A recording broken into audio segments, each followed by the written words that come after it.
Now that early 2000s fashion is coming back around, let's do a deep dive into the most iconic patterns and designs of the early 2000s, some of which are still available and many are free for you to download today if you want to check them out.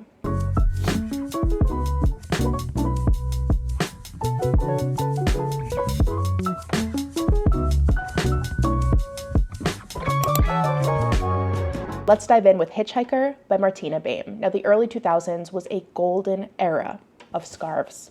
We were all about the shawls wrapped around our necks. My closet was full of these triangular shawls worn like this. I really miss that time because they were such a great way to show off a really special skein of yarn, and Hitchhiker was the perfect way to do it. Hitchhiker is also emblematic of the early 2000s because we really were embracing like nerddom at this time. There are little peaks at the end of the shawl, and there are actually 42 total peaks if you make the shawl according to the pattern, which is the answer in the book The Hitchhiker's Guide to the Galaxy to the meaning of life, the universe, and everything.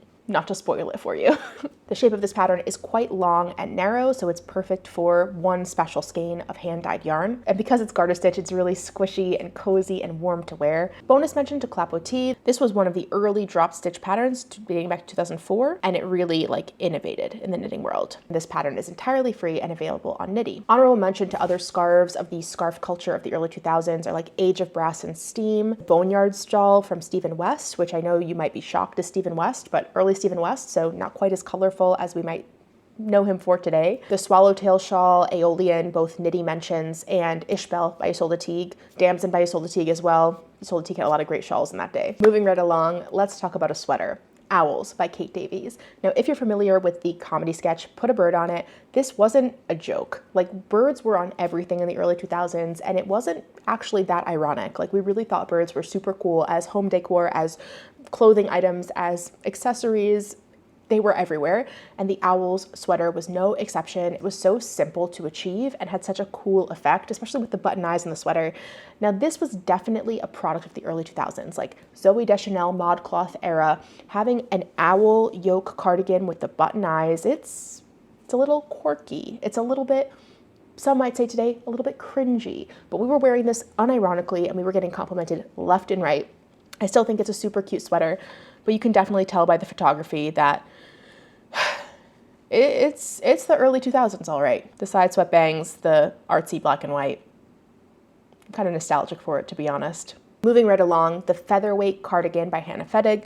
Everyone was obsessed with the sweater, and I think it had to do with the way that fashion went in the early 2000s. We were wearing a lot of long, oversized-ish, drapey cardigans worn open over like a tank top and jeans. This is like exactly how fashion was in that time. And if we're going back in that direction, this is the perfect sweater to wear. Oh my goodness, the Sockhead slouch hat. This hat was like the Musselburgh hat, the Oslo hat of a generation. Like, this is the hat that everyone was knitting, the way everyone knits the Oslo hat today.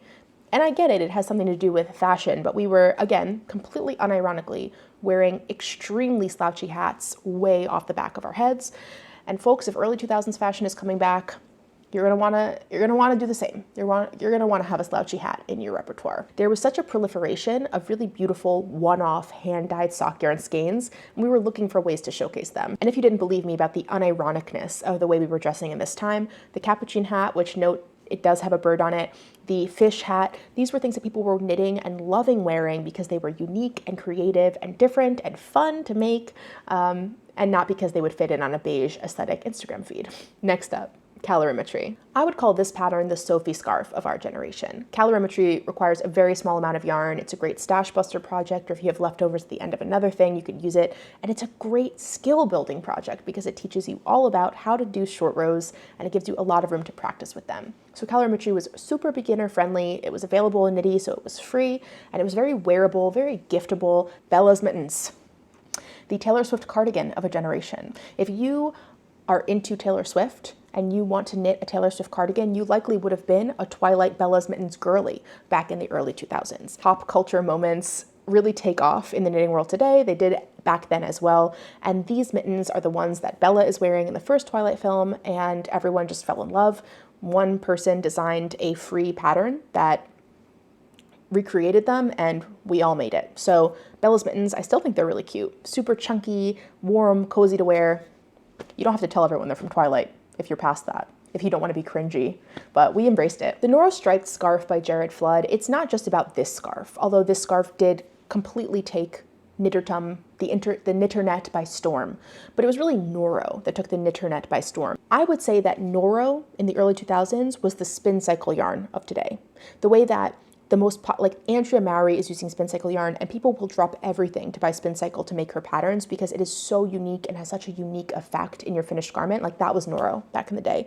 They were the first original ones doing these super long color changing stripes. I remember it was probably 12 years ago at this time going to Rhinebeck, and just everyone was walking around in what I called Technicolor dream coats, calf length, long sleeved, open front cardigans made out of Noro. I'll also add a special honorable mention for anything knit with Entrelac and Noro, because that was especially exciting in the early 2000s. Now, one strange phenomenon of the early 2000s really has to do with cell phone culture. And I know it'll be hard for younger people to understand, but like the iPhone didn't exist and wasn't prolific until I was already out of high school pretty much. Like nobody had an iPhone before then. iPhones were for businessmen. And then I went to college, and slowly over the years, it became more and more common that everybody had an iPhone. But texting was really exciting and new. And at the time, it felt necessary for everyone to have gloves or mittens that would fully expose your fingers to allow you to type properly.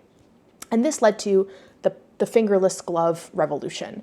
We were all knitting fingerless mitts, but we were also knitting convertible mitts where the tops would come off. And you'll notice in the photography and the naming of these, like the Podster Mitts, meant for using your iPod without any hindrance, that we were really excited about all this new wave of technology and cell phones and excitement of texting.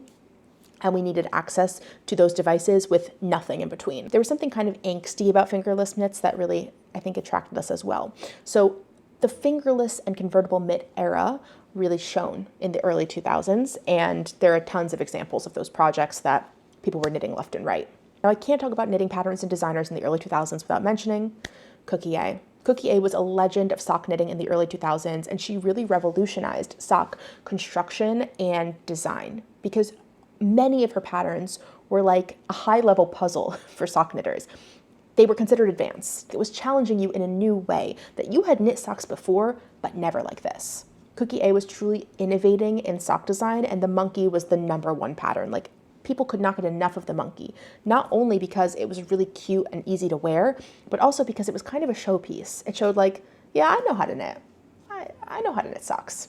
Don't worry about me. I know what I'm doing. I've knit Cookie A's monkey. I haven't seen a new pattern from Cookie A in a long time. I hope that you're doing well, Cookie. I still think of you and your sock patterns often, and you really innovated and you really revolutionized sock knitting, so thank you for that. The final inescapable trope of the early 2000s knitting was sock yarn scrappy blankets, and we had the beekeeper quilt, we had the mitered square sock blanket, but it felt like everyone had knit a scrappy sock yarn blanket. They're super practical projects if you have lots of extra sock yarn lying around. You're a sock knitter, you don't use the whole skein. This is a great way to use it up.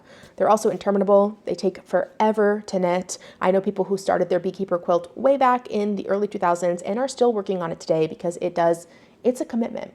It's certainly a commitment. People just really loved them for their portability, for their stash busting quality, and again, as a way to showcase and memorialize all the different fun hand-dyed sock yarns that you had worked with. If you're looking to really authentically capture the vibe of the early 2000s with your knitting, I think these are all a great place to start, not just because they are stylistically 2000s, but also because they are spiritually 2000s. They aren't about monetizing a hobby, trying to make the most money off of your pattern, get the most clicks, likes, and follows on Instagram. They aren't about going viral. They're more about innovating in a way that really impresses other knitters and shows them ways to do new skills and new constructions they could have never dreamed of before. They were proof of skill. They were inside jokes. They were nods to the nerd and pop culture fandoms that really dominated the knitting world at the time. The spirit of the early 2000s was doing things differently. And that meant constructions, but that also meant that at Rhinebeck, every single person was wearing a different type of sweater.